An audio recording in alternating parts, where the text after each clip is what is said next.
Est-ce que vous avez vous aussi l'impression de gâcher votre vie? Est-ce que tous les jours vous regardez la journée écoulée en vous disant que vous n'avez encore rien fait de bon et que vous n'arrivez pas à avancer? Eh bien, je vous rassure, il existe des méthodes simples pour arrêter de gâcher sa vie et vous êtes au bon endroit. Vous avez cliqué sur la bonne vidéo. Ici, je vais partager 7 astuces pour reprendre votre quotidien en main et enfin être fier de vous et être fier de tous vos accomplissements.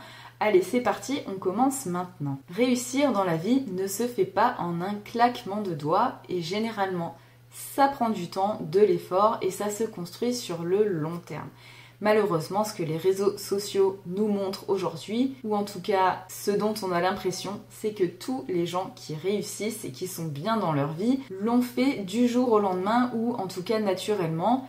Et leur vie est parfaite sans jamais avoir de mauvais côtés. J'espère que vous vous en doutez, cette image est faussée et vous ne devriez pas vous comparer à ces personnes. Ceci étant dit, peut-être que dans votre vie de tous les jours, vous n'avez pas mis en place les bons comportements pour, si l'on pourrait dire, optimiser votre vie de manière maximale. Passons en revue les critères pour vous aider. La première des choses à faire pour améliorer votre qualité de vie, c'est de passer en revue toutes les habitudes que vous trouvez néfastes. Moi, j'aime bien me servir d'un petit journal et d'un crayon, puisque quand on écrit, ça nous force à penser et à faire de vraies phrases et à être moins dans l'intellectuel et être plus dans l'action. En plus, vous pourrez y revenir régulièrement et vous pourrez constater tous les efforts que vous avez faits. Mais avant de faire les efforts, il faut d'abord savoir sur quoi vous voulez vous améliorer et pour cela, vous allez devoir réfléchir.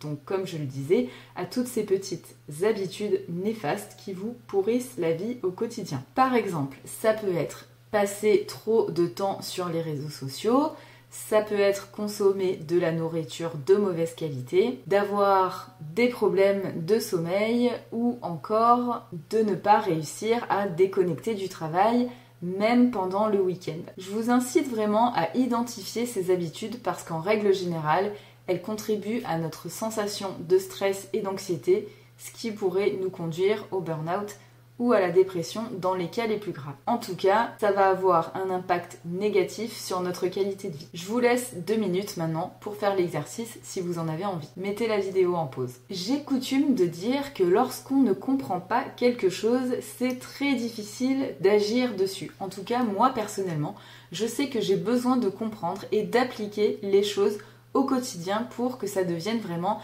des automatismes et des routines. Maintenant que vous avez la liste de vos habitudes néfastes, je vous encourage à réfléchir aux impacts de ces habitudes. Donc les impacts sur votre santé physique, mais aussi mentale et éventuellement sur tout ce qui a trait à votre environnement, comme par exemple votre travail, votre vie sociale, etc., etc. Par exemple, je vous prends l'exemple du manque de sommeil, ça peut entraîner de la fatigue musculaire, des douleurs au cervical, des maux de dos, mais aussi des problèmes pour se concentrer, des problèmes pour garder l'attention, des erreurs multipliées par 10 au travail, voire même des problèmes de communication avec vos collègues ou votre conjoint. Enfin, faites le tour, je vous laisse dresser la liste de tout ce que ces comportements néfastes pourraient avoir sur vous. Maintenant que vous commencez à y voir un petit peu plus clair, je vous invite à essayer d'identifier les déclencheurs, d'identifier ce qui vous pousse vers ce mauvais comportement, un petit peu le chemin que votre tête prend de manière inconsciente pour vous pousser à ces comportements. Parce que vous le savez, notre cerveau, il aime la facilité et quand il a compris que une certaine habitude nous amenait du plaisir rapide grâce à la dopamine, il va avoir tendance à nous faire prendre toujours ce même chemin pour justement avoir accès à de la dopamine rapide et à du plaisir rapide. Je sais que pour moi, typiquement, la nourriture et le chocolat, ça fait partie de ces choses que je vais faire quand je me sens un petit peu fatiguée, que je m'ennuie ou que je ne sais pas trop quoi faire, mon premier réflexe, ça va être d'aller dans la cuisine et de me manger un petit bout de chocolat. Maintenant, une fois que je le sais, j'ai la capacité de me dire non, attention, stop. Là, tu agis de manière automatique et tu as un comportement qui n'est pas forcément optimal pour toi. En plus, ça ne va pas du tout résoudre le fait que je me sente fatiguée ou que je m'ennuie. La solution ici, ce serait plutôt de changer d'activité ou d'aller me reposer, tout simplement. Ce qui m'emmène à l'étape numéro 4.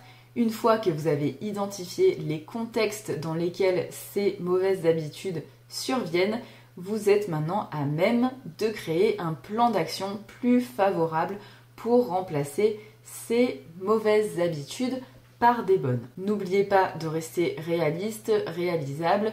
Le but, c'est que cela s'inscrive dans la durée et non pas que vous le fassiez 3 fois et que vous abandonniez par la suite. Sinon, votre vie ne changera pas des masses. Je sais que moi, par exemple, j'avais eu envie de me remettre à la course, mais j'aimais pas vraiment ça. Du coup, pour me motiver, eh bien, j'ai commencé à écouter des podcasts qui m'inspiraient et du coup, au fur et à mesure, c'est devenu un plaisir et un moment que j'attendais d'aller courir pour écouter ce qui allait se passer dans la suite de mon épisode. C'est une petite astuce comme ça, n'hésitez pas à la tester et à l'adapter justement à l'habitude que vous avez envie d'améliorer. Si j'ai un petit conseil à vous donner, c'est d'essayer de ne pas remplacer une mauvaise habitude par une autre qui pourrait sembler sympa au début, mais qui en fait serait encore plus mauvaise. Si on reprend l'exemple de la nourriture et que vous vous dites ok, là je m'ennuie, je vais pas aller prendre un carré de chocolat à la place, je vais prendre mon téléphone, et que vous vous dites pour me détendre, je vais scroller sur les réseaux sociaux, forcément, là, c'est pas vraiment une solution durable. Donc prenez le temps d'y réfléchir et trouvez la solution adéquate pour vous. Parfois, on se retrouve un petit peu seul face à nos démons, j'ai envie de dire.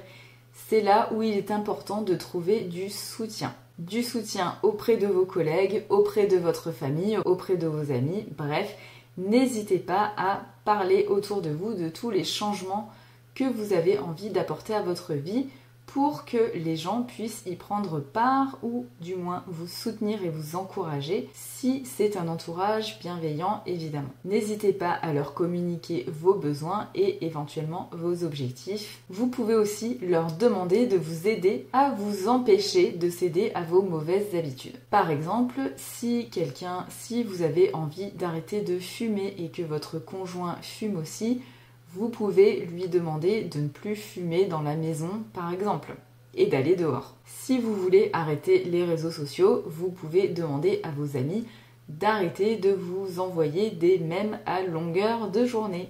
C'est juste quelques exemples parmi d'autres. L'avant-dernière étape, et non des moindres, c'est de célébrer tous les petits pas et les victoires que vous arrivez à faire chaque jour. On a l'impression que c'est rien comme ça quand on fait un petit pas vers le positif tous les jours parce que finalement c'est pas grand chose et les résultats ne sont pas visibles et tangibles tout de suite. Mais imaginez que vous le fassiez pendant une très longue durée, et bien au final tous vos efforts vont finir par payer. Pour vous en rendre compte, moi l'outil que j'utilise encore et toujours, c'est mon bullet journal qui me permet de noter chaque jour toutes les petites missions que je me suis mise en tête de réaliser chaque jour, et à la fin de chaque journée, de chaque mois, de chaque trimestre, je fais un petit point pour me rendre compte de mes efforts. Pour vous donner un exemple, il y a quasiment 1 an, quand j'ai recommencé à courir, je ne me serais jamais dit que j'allais aimer ça et qu'en plus j'irais 3 fois par semaine. Eh bien aujourd'hui c'est le cas et je peux vous dire que je suis fière de moi. Et franchement, ça fait plaisir de se dire, voilà, moi aussi j'ai réussi, moi aussi je peux le faire. C'est un super boost de confiance en soi et ça, forcément, ça va améliorer votre bien-être mental et votre qualité de vie. Surtout, récompensez-vous quand vous atteignez vos objectifs, mais comme on l'a dit tout à l'heure, avec des choses qui vont aller dans le sens de vos objectifs. Essayez plutôt de vous récompenser avec une sortie au cinéma ou un massage par exemple, c'est super et en plus ça va vous détendre. La dernière étape, maintenant que vous avez lutté et bagarré pour reprendre en main les rênes de votre vie, c'est d'adopter un mode de vie qui soit sain et positif. J'en ai parlé dans ma vidéo pour améliorer votre santé mentale au quotidien. Je vous mettrai le lien juste ici. Je ne vais donc pas vous refaire la vidéo, mais vous savez bien évidemment ce que veut dire adopter un mode de vie sain, c'est-à-dire avoir une alimentation correcte, un sommeil de qualité, faire de l'activité physique, etc., etc. N'oubliez pas que nous n'avons qu'un seul corps et qu'une seule tête pour toute la vie. Vous devez donc en prendre soin le plus possible. Voilà, on arrive à la fin de cette vidéo. Dites-moi dans les commentaires l'action que vous allez mettre en place justement pour arrêter d'avoir le sentiment de gâcher votre vie. Si cette vidéo vous a plu, je vous invite à la liker et à la partager à quelqu'un qui en aurait besoin. Si vous avez envie d'avoir une routine structurée qui ne dure que 15 minutes par jour pour améliorer votre bien-être physique et émotionnel au quotidien, je vous suggère de télécharger l'e-book que j'ai créé gratuitement. Il est disponible juste en dessous dans le lien que je vous mettrai en barre d'infos. En attendant, je vous souhaite une très bonne journée et je vous dis à très vite. Ciao!